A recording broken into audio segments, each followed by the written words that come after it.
Nós estamos entrando no 60º vídeo da série do Farol da Certeza. É tópico novo, não é o tópico que eu achava que era a diferença entre Svatantrika e Prasangika, mas é um tópico sobre epistemologia, um tópico sobre teoria do conhecimento, Pramana. Então, vamos lá dentro do vídeo ver o que esses caras estão brigando agora com relação a como estabelecer a cognição válida em termos relativos e absoluto em 4 níveis. Como complicam as coisas, né, esse pessoal? Vamos lá.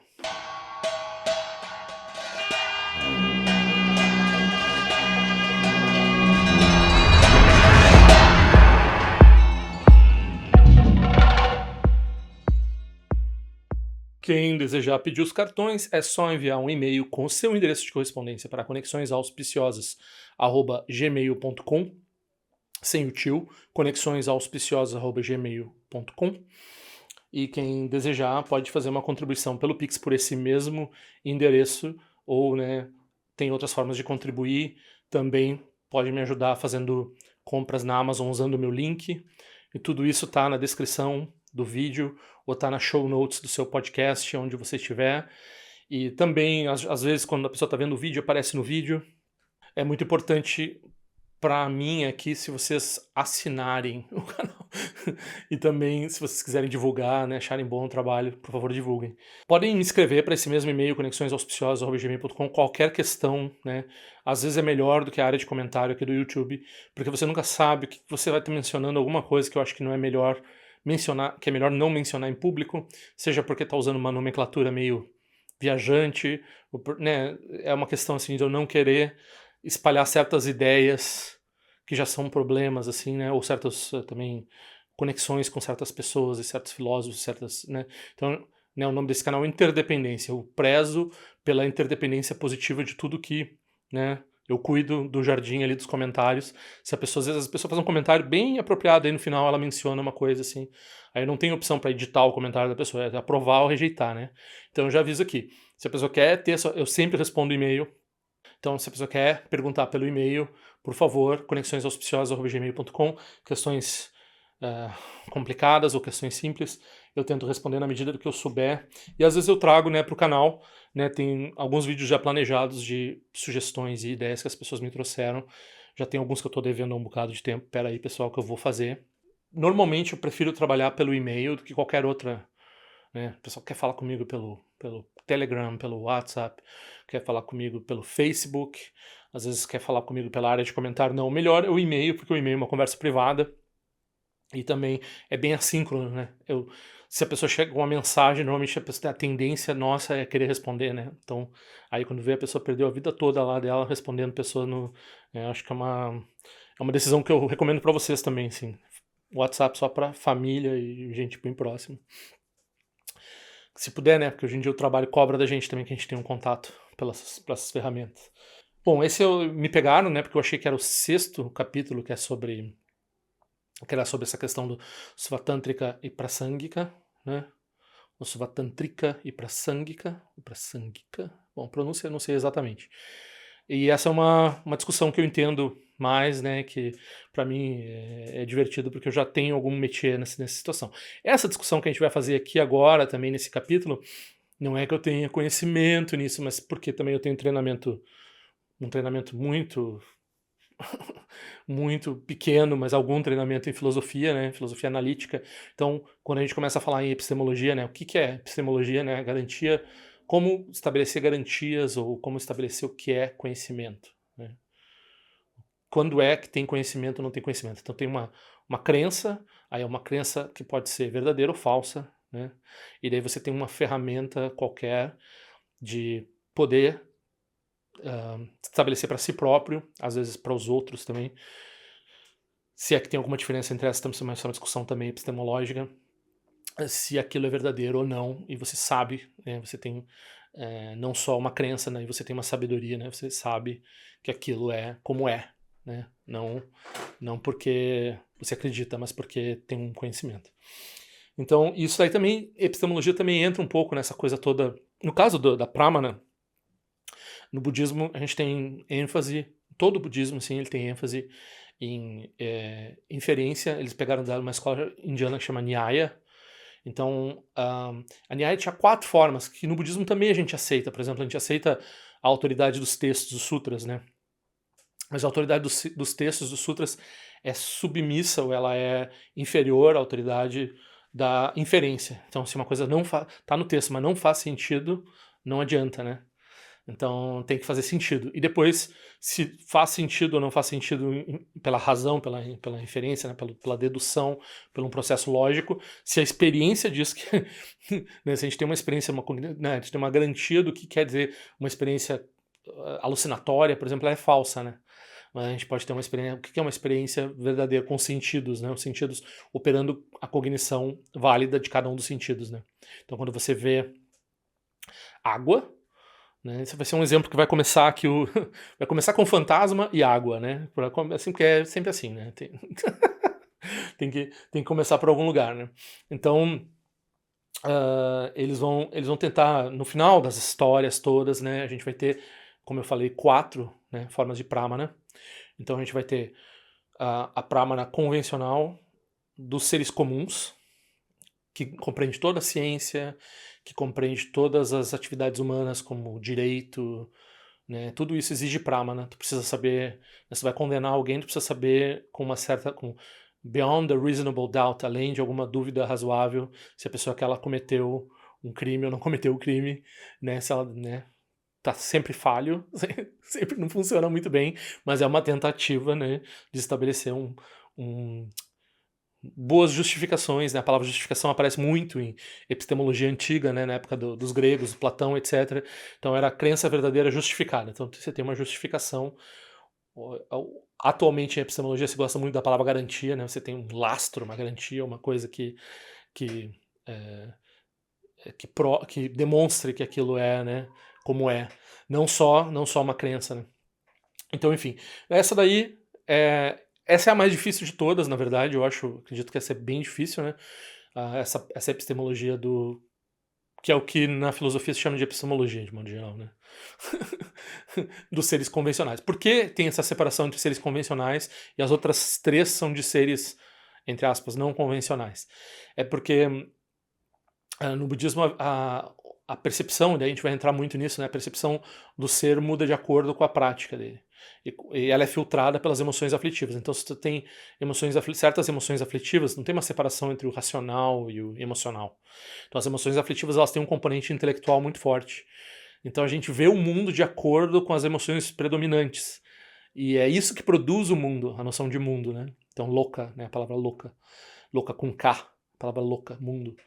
Então, a gente vai dizer assim, quase parece até, assim, né, é muito mal visto em filosofia analítica, o relativismo, parece até um relativismo, mas a gente pode salvar, né, se vai tentar conversar com um filósofo acadêmico de filosofia analítica, a gente pode, porque o relativismo é um problema por vários motivos, né, a gente pode dizer, não, é um perspectivismo ou um contextualismo de algum tipo, né? Então, enfim.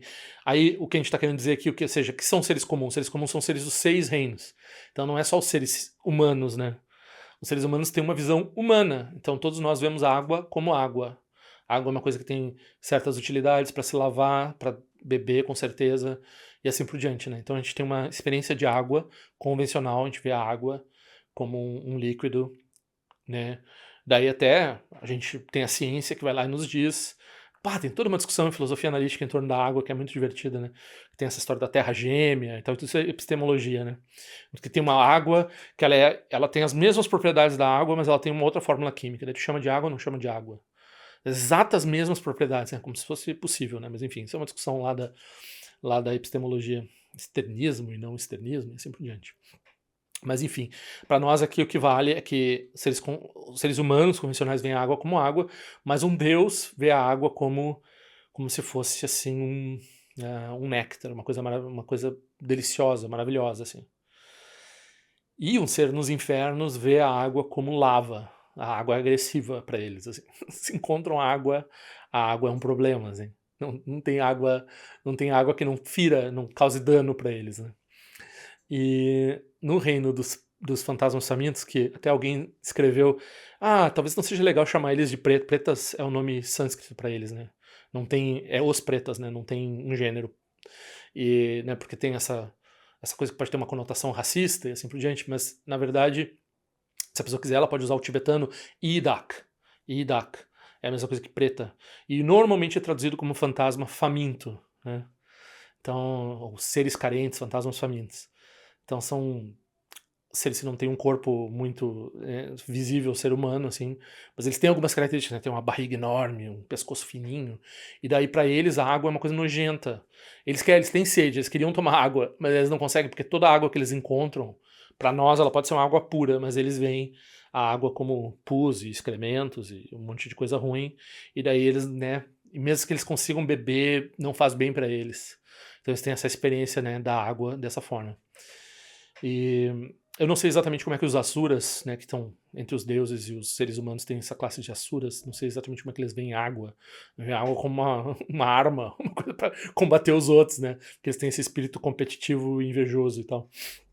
Então, enfim, aí esses seres todos, eles têm, né, o que a epistemologia vai dizer? Ah, mas então, quando um preta tá vendo água como pus, ele como preto, ele tá certo, né? Então, a constituição de preta dele faz ele ver a água como uma coisa nojenta. A água é nojenta? Não, a água não é nojenta, inerentemente nojenta, né? Para um Buda, a água certamente não é nenhuma dessas 6 categorias. E daí a gente tem uma categoria entre um Buda e um... A gente tem 2 formas do Buda ver, e tem uma categoria ainda entre um Buda e um ser comum, ok? Então, o ser comum, o ser comum tem uma outra categoria do yogi, vamos dizer, experiência yógica. Pessoas muita prática, e ela consegue ver, por exemplo, um objeto qualquer, mas, por exemplo, um corpo de água, né? Que ela está observando assim com os olhos, por exemplo.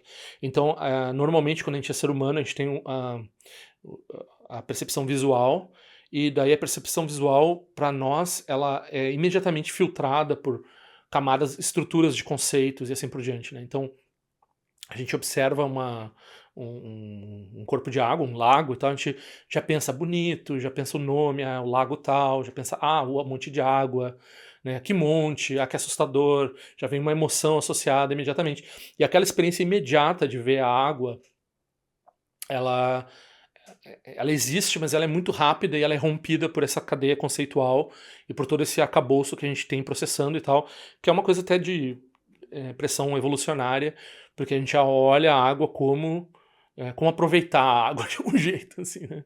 Então, essa é a nossa visão, assim, se é uma pessoa, por exemplo, né, no reino humano a gente pode ter uma pessoa que olha o mesmo lago e ela vê assim, isso aqui eu posso vender, engarrafar e vender para as pessoas, porque a água é muito boa, né?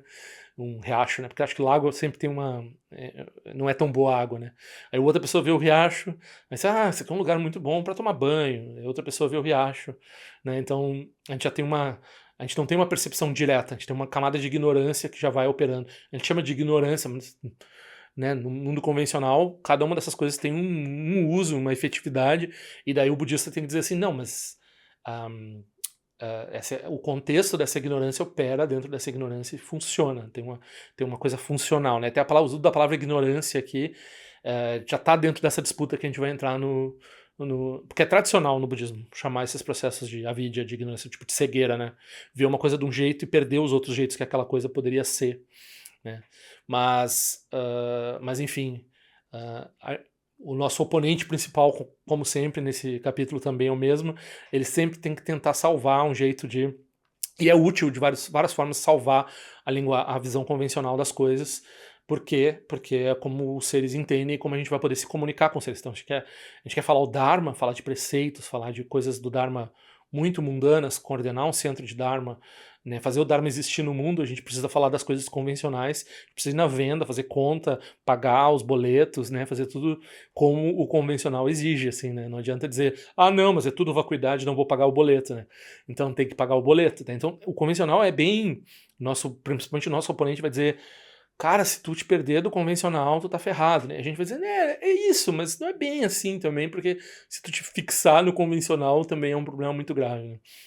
Aí a gente tem essa outra categoria que é o pessoal lá que fez meditação bastante, que vê, aí ele não vê a água como essas experiências grosseiramente ignorantes, né? Vamos julgar aqui, tem uma visão de julgamento com relação aos seres dos seis reinos. Ele vê a água como uma maki. Uma maki é uma consorte de um Buda, né? Então ele já tem uma experiência assim tântrica, uma experiência de prática de visualização e assim por diante. Então quando ele vê a água, antes dele ver a água como qualquer uso, né, do samsara da água, ele vê a água como uma expressão do Dharma, através, né, principalmente dessa figura de mamaki e assim por diante. Isso não só com a água, né? A água aqui é o exemplo. E o texto, né, para quem até vou lembrar aqui, vamos voltar a falar de fantasma. Então quem quiser saber de fantasma faminto, tem esse livro aqui, né? Porque tem talvez informação na internet às vezes que não é muito adequada com relação a fantasmas no budismo, né? Então quem quiser saber bastante sobre fantasma, por que se renasce fantasma, né? Aqui, por exemplo, conta várias histórias quentes dos sutras de, por exemplo, pessoas que fazem oferendas maculadas para os Budas e Bodhisattvas. No caso, por exemplo, sei lá, né, uma coisa nojenta, coloca uma coisa nojenta na tigela do Buda, assim, aí depois renasce fantasma. Ou usa palavrões também. É interessante, essas especificidades a gente não sabe. A gente sabe que a mente miserável, até a gente comentou, teve um comentário na área de comentário aqui do YouTube, e né, a gente falou assim, porque eu acho que no outro vídeo eu comentei que uma pessoa que está em mendicância agora, assim, pode ser que ela renasça fantasma faminto. Tem uma tendência, né, porque tem uma tendência a mesma tendência que levou ela a ter uma mente miserável, porque é uma mente miserável que leva à pobreza, né?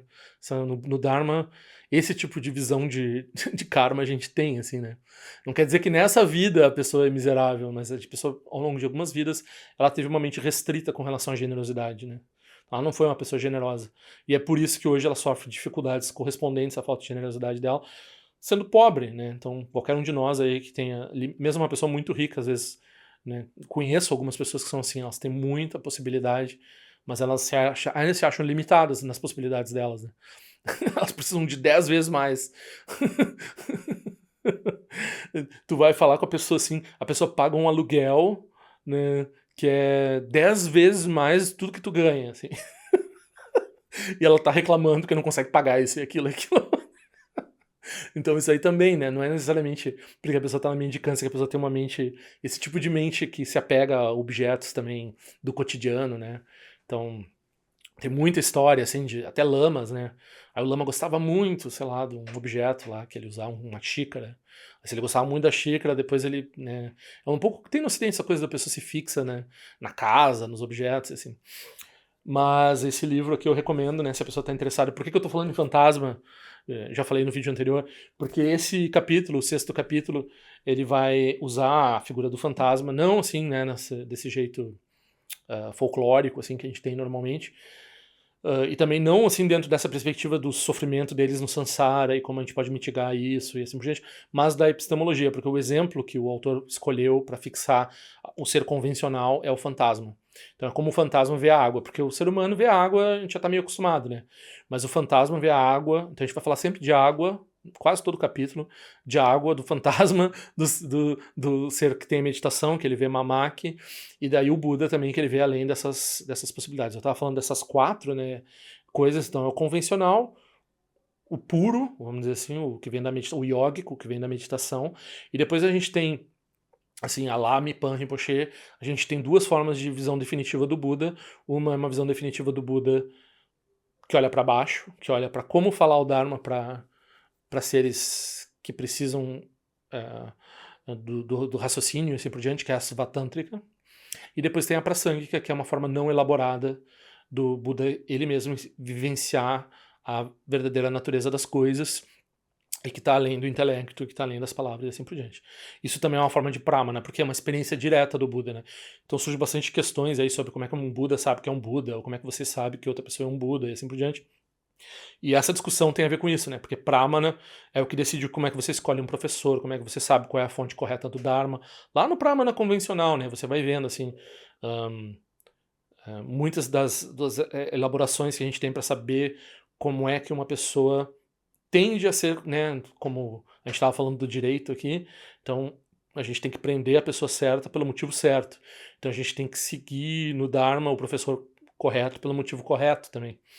Então, isso também às vezes não funciona 100%. Então tem Tem uma questão de mérito, de interdependência, que também a gente tenta cultivar, que é uma questão que está além do racional, né? Que é uma coisa que vai operando além do nosso processo de escolha e de decisão. É uma coisa que a gente vai produzindo essas oportunidades através da prática, né? E daí tem essa parte de dizer assim, não, mas isso aqui só pode ser bom, isso aqui só pode ser ruim. Então, como é que tu define isso, né? Então, muito importante Pramana, né? Pramana lá, quando a gente está operando lá nas visões ofuscadas dos 6 reinos. Pramana, quando a gente já está na percepção do ser, do yogi, assim, que ele vê as qualidades, o refino das qualidades mais diretamente, né? E depois a gente tem essas duas formas de visão do definitivo, que é a visão do definitivo, definitivo para baixo e definitivo para cima, né? Definitivo para cima não tem muito, é fácil, é o mais fácil, ó, não tem como, é um Buda que experimenta através da experiência de um Buda. Se não é um Buda, você não tem acesso, você só pode meio que falar que é além da sua percepção, além da sua possibilidade nesse momento, né?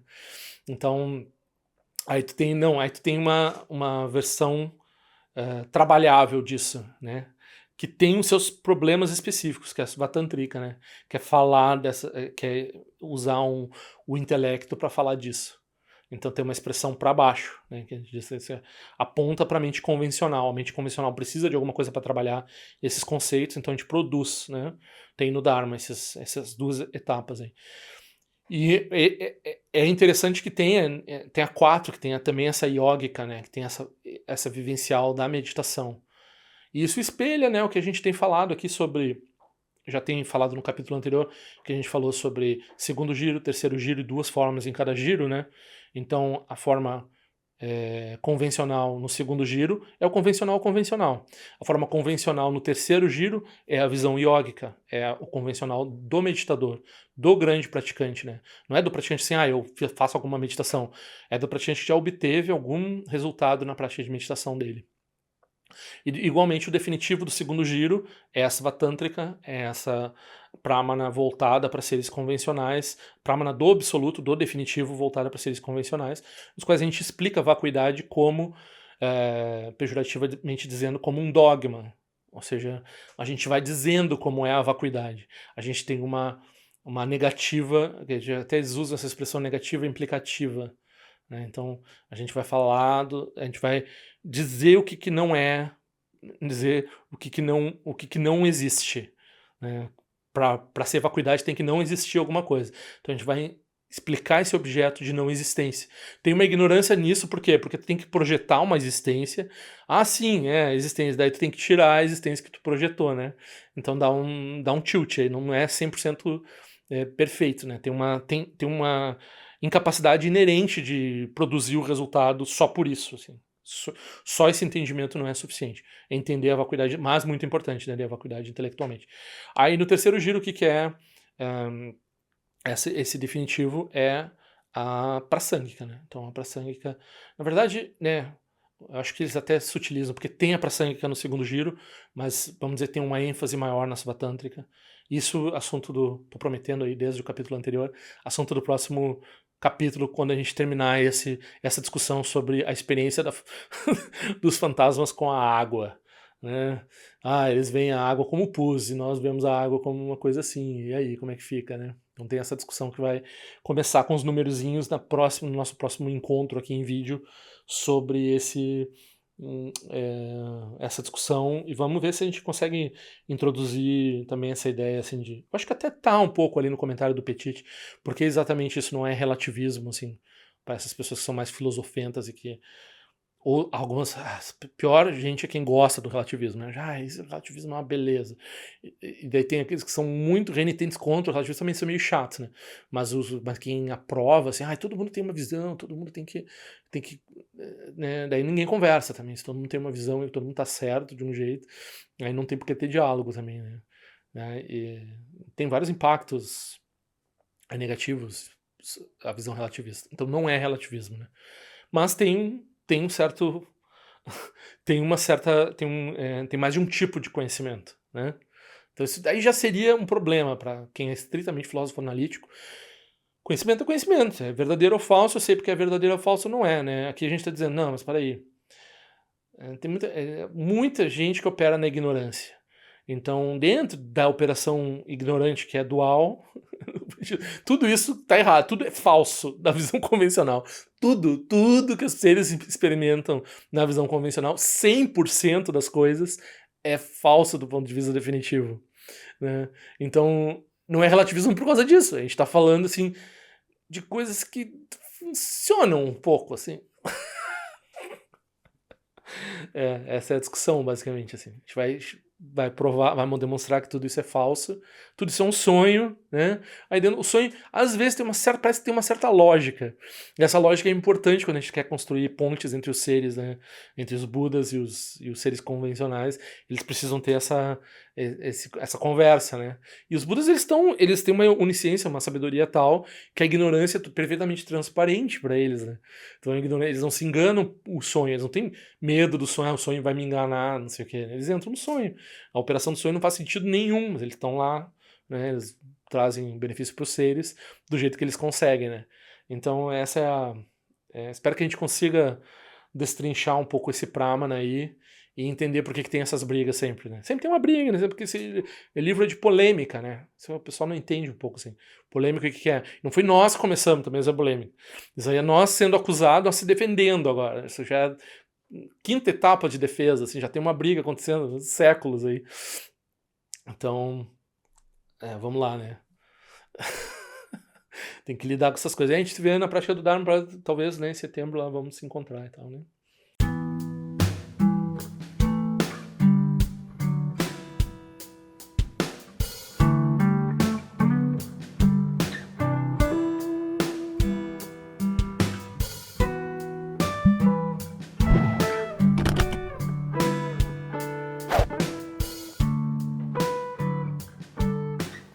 Ei, não esquece de se inscrever no meu canal, é importante para mim. Clica na sinetinha para receber a notificação e se quiser se inscreve no meu boletim informativo de forma que eu ando fazendo, o que eu ando pensando. Também para contribuir de alguma forma com esse canal, esse é o endereço. Eu espero que em breve nós nos vejamos na prática do Dharma.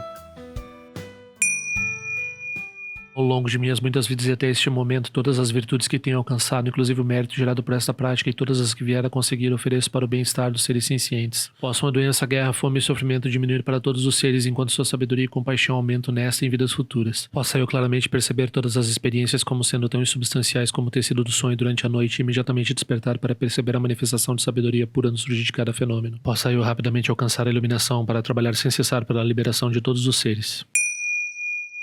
Nirawe Korajinga Sumpana Neoma Lundiquene Tirezium Atenzinja Soiza Pekajar Produtendioti Om Soti Diamante Penedira Sawa Conchatuzi Zetai Bai Médio no Tutu Piamania Jogi Sasunda do Tendioti Time Quene Pema Sambal Sasora Gente no Pai Gardiwan Shuju do Pegu Cose Destintes em Darshinju Jigmetu Jutru Panangue Wachatungo Pateno Muyengue com Pamalora Sanelundo Tileta do Tendioti Pemeja Sum Pemerizu Pemeta Lati Kuzizuan Pemonte de Droma de Sojino Nibe Melunde do Dioti Penenjuane Chimpote Payuri Nebadan de Basi Pechambundan Conseja Sentendioti Tusson Sanjaguru Rinpoche quando condado o Ajimbo Jabarche com seu tutor da poça só deve sotin de lapto sotin não se mueve de chuva dançam balão de dropa gelo uma rumba zaguru pema cede hun que loja som de loja alien sa som cha papel do jusho sung não guarda midral do sungele show